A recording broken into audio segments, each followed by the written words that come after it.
Bonjour tout le monde, aujourd'hui nous allons faire du multicam, c'est-à-dire nous allons travailler avec un plan unique dans le timeline dans lequel il y aura plusieurs caméras. En l'occurrence, là il y en aura deux, parce qu'on a tourné à deux caméras pour un interview d'un artiste qui s'appelle Bruno. Donc ce qu'on va faire, c'est qu'on va d'abord importer nos images du plan de notre tournage. Donc c'est sur le... Voilà, c'est là, c'est Michel. Tournage plateau, et c'est le tournage de Bruno. Donc j'attrape mon plan et je le glisse dans... Là, je modifie parce que c'est à 50 images. Voilà. Et je repars dans mon montage. Donc j'ai le tournage de Bruno, le 24 octobre, j'ai une Canon et un Osmo. La première chose que je vais faire, c'est que je vais mettre tous ces plans dans un même dossier. Donc je vais créer un nouveau dossier et je vais appeler ça image, total, comme ça. J'ai mis image total, pardon, avec un L, total, et je vais mettre les Canon dans le total et l'Osmo dans le total. Voilà. Maintenant, dans ma fenêtre totale, j'ai toutes mes caméras. En l'occurrence deux caméras, mais avec deux prises, parce qu'on a tourné en deux prises. Il y a une première prise, c'est la Canon, et une deuxième prise, la Canon aussi, une première prise, l'Osmo, et une deuxième prise, l'Osmo. Et tout ça, évidemment, ça a été tourné en même temps. C'est-à-dire que l'Osmo et la caméra Canon tournent en même temps. La première chose que je vais faire, je vais, en clic gauche, je fais un lasso, je sélectionne tout le monde, ou alors un pomme A, comme ça je sélectionne tout le monde aussi. Attendez, je vais enlever ça, ça ne sert à rien. Je clique droit dans n'importe quelle fenêtre et je dis crée-moi un plan multicam avec les plans sélectionnés. Je clique là-dessus. Il va me demander le nom du plan multicam. Je vais l'appeler multicam. Ça sera déjà fait. Il est en 25 images, donc c'est bien. En point d'entrée, non, je vais lui demander qu'il me synchronise tous ces plans parce qu'on a tourné avec un son sur les deux caméras.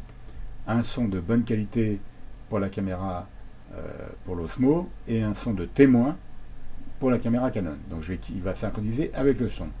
Il va prendre le canal 1 comme référence, donc ça va.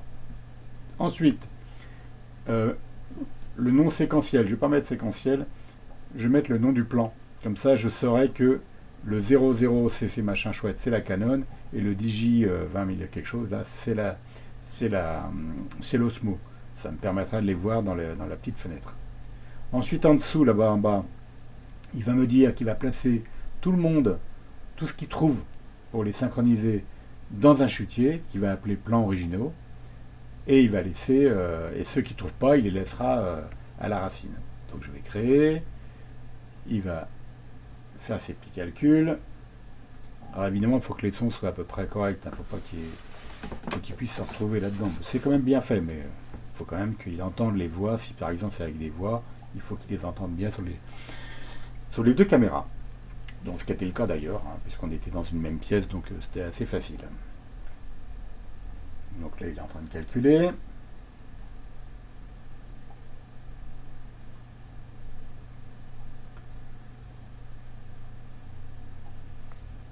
Voilà, il a fini. Et là il va créer, vous allez voir dans la fenêtre ici, il va créer un dossier dans lequel il va plans originaux et un dossier qui a un petit symbole différent qui est 4 petits carrés comme ça avec un carré blanc.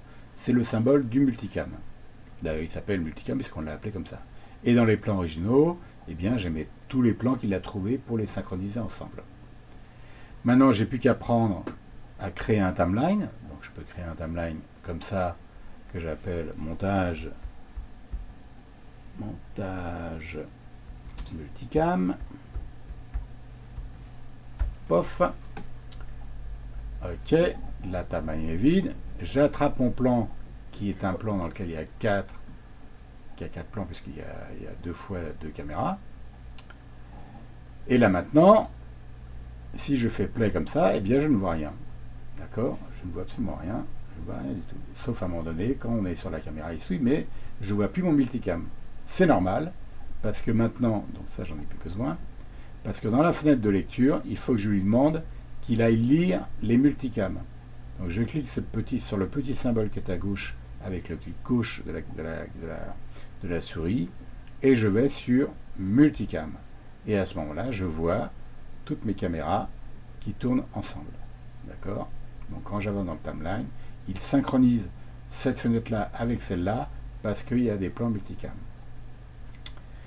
Maintenant, il y a deux choses qui vont se passer. Là, vous voyez, par exemple, en rouge, c'est ce qu'il est en train de voir. Il voit l'image de la caméra Canon, parce que c'est marqué Canon, enfin la Canon, je sais que c'est marqué juste, d'ailleurs c'est marqué Canon ici, et le son de la Canon aussi en dessous, c'est la même, le son et l'image qui vont ensemble. Donc il est en train de voir l'image et le son de la Canon. Et là, pareil, il voit le son et l'image de la Canon, ici, alors que je vois deux images, mais ça c'est autre chose. Donc il est bien sur la Canon aussi tout le temps. Maintenant, je vais décider de choisir l'image de la Canon ou l'image de l'Osmo, mais le son qui m'intéresse, c'est le son qui se trouve sur l'Osmo, en l'occurrence sur cette caméra-là. En l'occurrence là, elle n'est pas sélectionnée, donc je vais demander en cliquant gauche sur la souris ici, et après en cliquant droit, je vais demander à changer l'angle de la caméra, c'est-à-dire changer ce qu'il est en train de lire. Là, il est en train de lire la Canon, c'est pas celle-là qu'il me faut, je crois que c'est celle-là qu'il me faut, donc elle est en vert maintenant, donc il est en train de lire le son de cette caméra-là, qui m'intéresse d'ailleurs, c'est celle-là qui m'intéresse. Je crois que c'est du mono, donc je vais les mettre en mono, voilà, je crois que c'est du mono. Voilà, et donc maintenant, j'ai le son de cette caméra-là, s'il veut bien. Voilà. J'ai le son de la caméra, d'accord, maintenant on a le waveform, il a calculé le waveform. Donc j'ai bien en vert la caméra qui lit le son de ça, mais la caméra qui est au-dessus, c'est pas la bonne image. Là il est en train de lire celle-là, où il n'y a rien dedans puisque c'est plus tard. Donc c'est celle-là qu'il me faudrait, ou celle-là, peu importe. Mais là, je ne vais pas demander, avec ces petits symboles-là, il va falloir que je lui demande qu'il ne change que l'image, et pas l'image et le son quand je change de caméra. Donc je ne vais changer que l'image, puisque le son maintenant j'ai déjà choisi quel son je veux pour tout le long. Donc je sélectionne ça, là il va faire uniquement la vidéo quand je vais faire les changements. Exemple, là je vais attaquer avec ce plan là, paf, et là maintenant il me fait voir que j'ai changé de plan. D'accord, si je fais un gros plan, voilà.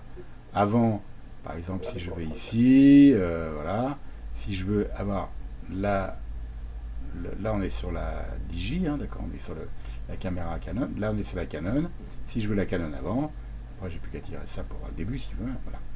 Et donc là, maintenant, il me fait voir la Canon, puisque j'ai demandé la Canon, d'ailleurs elle est en bleu, d'accord, elle est en bleu, et puis en même temps que je vais lire, je peux pouvoir changer, ici je change automatiquement le plan de l'Osmo, donc ça c'est en temps réel, donc voilà.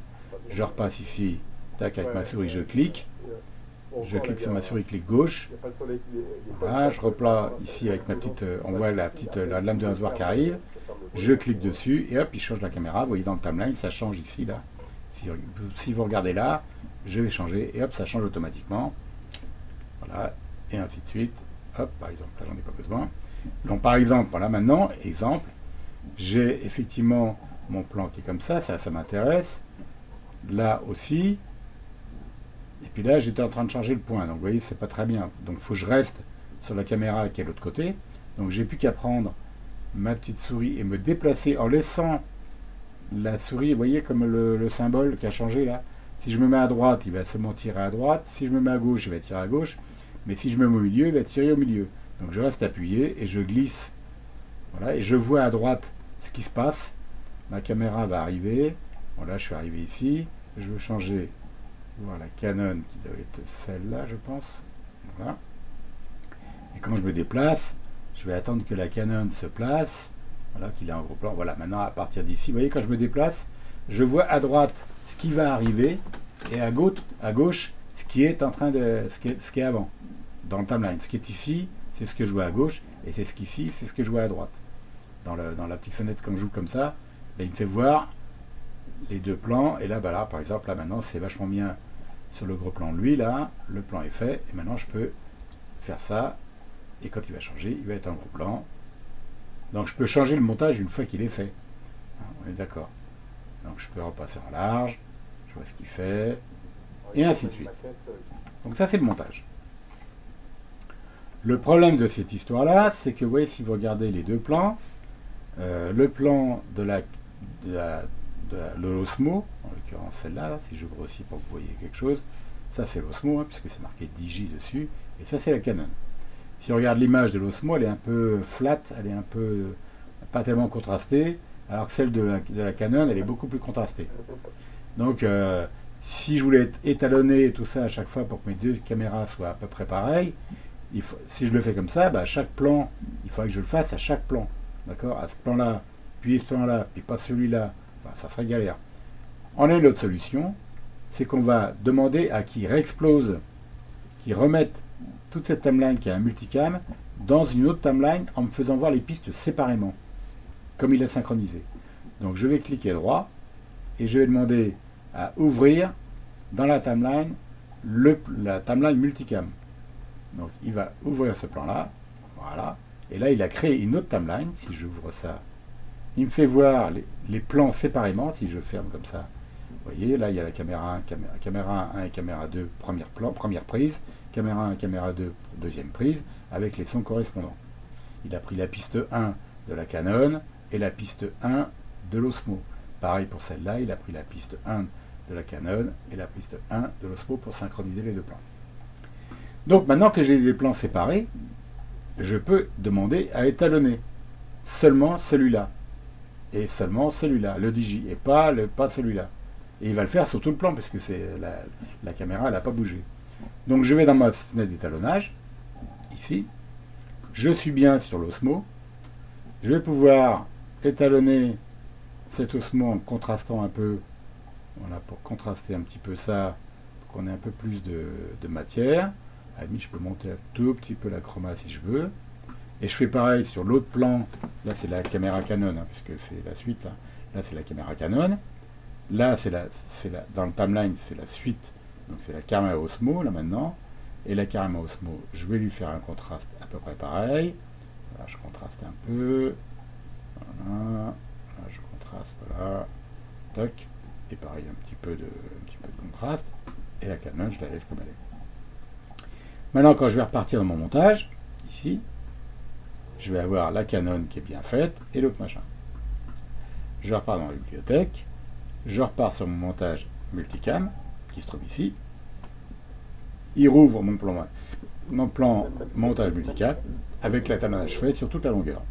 Là, on est sur la Canon, je fais play, et là, on raccorde avec la Osmo, et j'ai pas besoin de le faire plan par plan, puisqu'il l'a fait sur toute la longueur du plan qui était en explosé.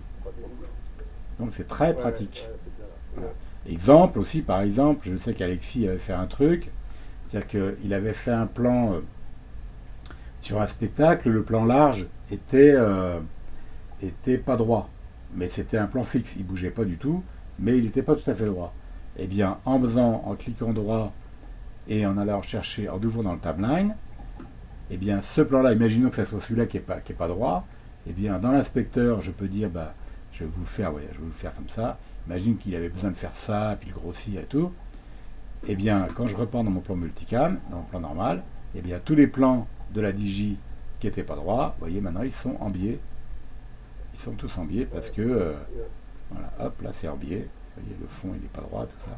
Donc, ça me permet de le faire sur toute une valeur de plan qui est fixe, évidemment, parce que là, ça bouge tout le temps, mais un plan fixe, eh ben, ça permet de faire des changements de valeur de plan, ou de remettre les choses droites sans avoir à se le faire plan par plan qu'une fois qu'on a fini de monter. Parce que là, c'est ça qu'il faut faire dans chaque plan, ça, on finit plus. Alors que là, c'est pratique, on peut le refaire comme on veut.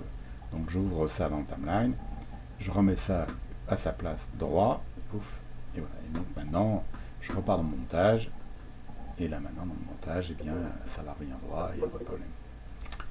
Voilà, voilà. Je vous expliquerai une autre façon de le faire quand on a des problèmes de synchronisation avec les plans. Où des fois il n'arrive pas à trouver, donc on peut les synchroniser différemment. Par exemple, si par exemple une des caméras avait pas bien pris le son, un truc comme ça, donc on peut faire des repères différents. Mais là, c'est la version la plus simple. Voilà, voilà. Allez ben, la suite au prochain numéro.